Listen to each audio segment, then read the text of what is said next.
शुभ प्रभात। कब आदमी बड़ा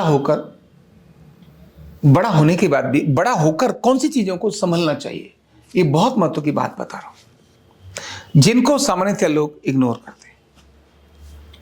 बड़ा हुआ लेकिन सावधानी क्या रखे, यानी बड़ा व्यक्ति क्या सावधानी रखे कि छोटा ना हो जाए।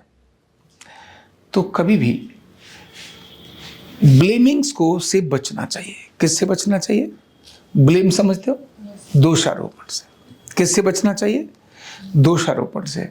और हमेशा केवल संभावनाओं को तलाशना चाहिए।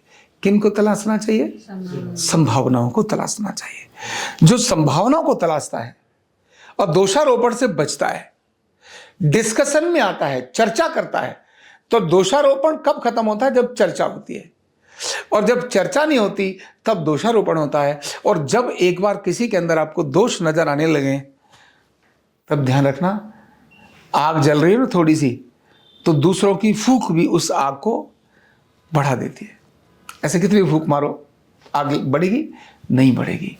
जब भी आपके मन में किसी के प्रति दोषारोपण आ गया, ध्यान रखना, अब आपके पास दोषों का भंडार बहुत आ जाएगा। देखने के तरीके में बहुत बड़ा बदल आ जाएगा और वो अंदर ही अंदर आपको ब्लास्ट करेगा, आपको नुकसान करेगा। रियलिटी में कुछ नहीं है, वास्तविकता में कुछ नहीं है। वो फिर अपना फितूर मन का बहुत बड़ा गुब्बार बना के रख लेता है। जब आप कभी बड़े होते हैं तो केंद्र से कभी भी रिएक्शंस, दोषारोपण नहीं करने चाहिए। किससे नहीं करने चाहिए? केंद्र से नहीं करने। जैसे जंगल में रहकर शेर से दुश्मनी, कहते हैं ना, जंगल में रहकर किससे दुश्मनी? शेर से दुश्मनी। राजा से दुश्मनी कभी, राज्य में रहकर राजा से दुश्मनी कभी नहीं करनी चाहिए। क्योंकि जब भी राज्य में रहकर राजा से दुश्मनी होगी, राज्य में रहकर राजा से बिगाड़ होगा, तो नहीं चलता।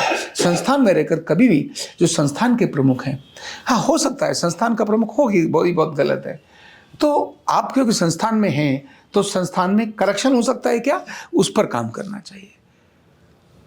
ऐसा बहुत बार हुआ है, बहुत बार ऐसा हुआ है इतिहास के अंदर कि बाई चांस राजा ऐसा आ गया जो प्रजा की देखरेख ही नहीं करता था, तो वहां के प्रमुख मंत्रियों ने उस राजा को संभाला, राजा को संभालकर चीजों को ठीक किया। शिवाजी महाराज के बाद भी ऐसी चीजें हुई।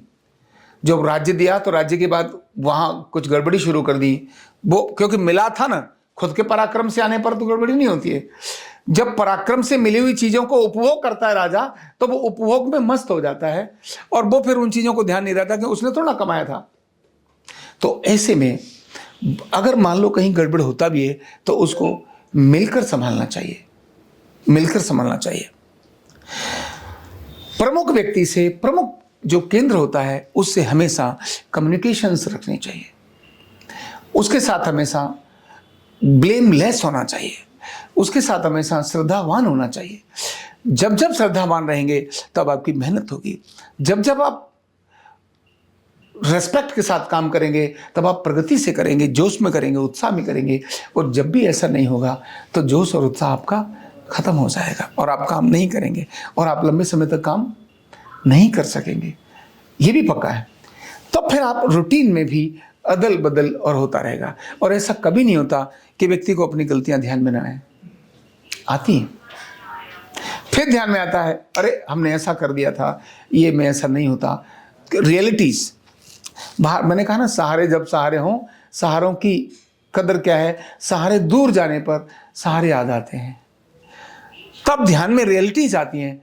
ये अलग बात है कि अहंकार के कारण व्यक्ति उनको न एक्सेप्ट करे, लेकिन रियलिटीज व्यक्ति को हमेशा पता रहती है।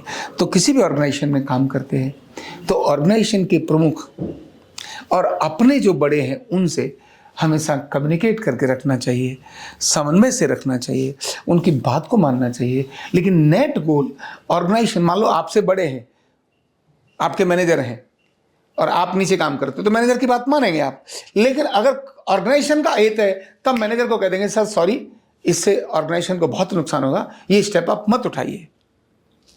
फिर नई बात मान रहे तब ऊपर जाके बात करेंगे, सर ये काम जो ऐसा हो रहा है इससे नुकसान हो जाएगा, बचाइए। इसका मतलब है कि आप ऑर्गेनाइजेशन के प्रति कितने लॉयल हैं कि मैनेजर ने गलती की थी, उस मैनेजर की गलती को सुधरवा दिया, बाद में मैनेजर ने भी कहा थैंक यू यार, तुमने बहुत अच्छा किया, मुझे समय पर याद कराया, नहीं तो गड़बड़ हो जाता। आपका वो अच्छा रोक करना, अड़ना, लड़ना, किसके लिए? ऑर्गेनाइजेशन के लिए। ये आपको पुष्ट करता है आपको अगले लेवल पे ले जाने के लिए। ऑर्गेनाइजेशन के लिए लड़ना, अड़ना, लेकिन केवल पर्टिकुलर सब्जेक्ट पर, नॉट होल। व्यक्ति से नहीं, विषय को लेकर लड़ रहे हैं आप। किसी भी एक टास्क को लेकर आप बात कर रहे हैं, ऑर्गेनाइजेशन को लेकर नहीं।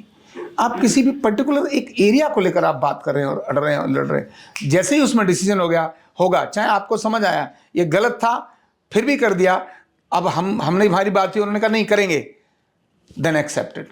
भाई हमने मिलकर काम किया, गलती भी होगी तो कोई बात नहीं, हमने चर्चा करी थी, फिर भी हमने डिसीजन किया इसको करेंगे, तो नुकसान भी हो गया तो कोई बात नहीं, ग्लानि नहीं है, क्योंकि हमने जानकर किया है, अनुभव आया, करेक्शन कर सकते थे। लेकिन फिर वो नहीं, फिर ब्लेम नहीं होने चाहिए कि देखो मैंने तो पहले ही बोला था, मैं तो 25 बार समझाया, समझ ही नहीं आती है, हो गया ना खराब। नहीं हो गया ना, स्टॉप, अगली बार इसको रिपीट नहीं करेंगे, अगली बार रिपीट नहीं करेंगे।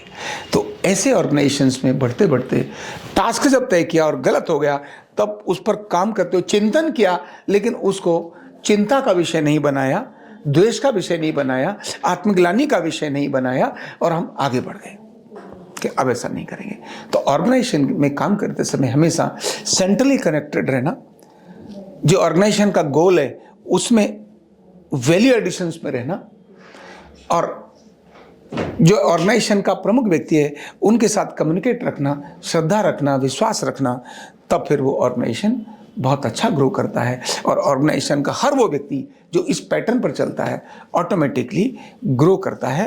उठा पटक, ऊंचा नीचा हमेशा आते हैं, क्योंकि ज़िंदगी ही वेव्स के रूप में चलती है, कभी नीचे कभी ऊपर, कभी नीचे और कभी ऊपर, ऑलवेज आते हैं। लेकिन उन वेव से बढ़ते हुए व्यक्ति आगे बढ़ता चला जाता है। Thank you so much.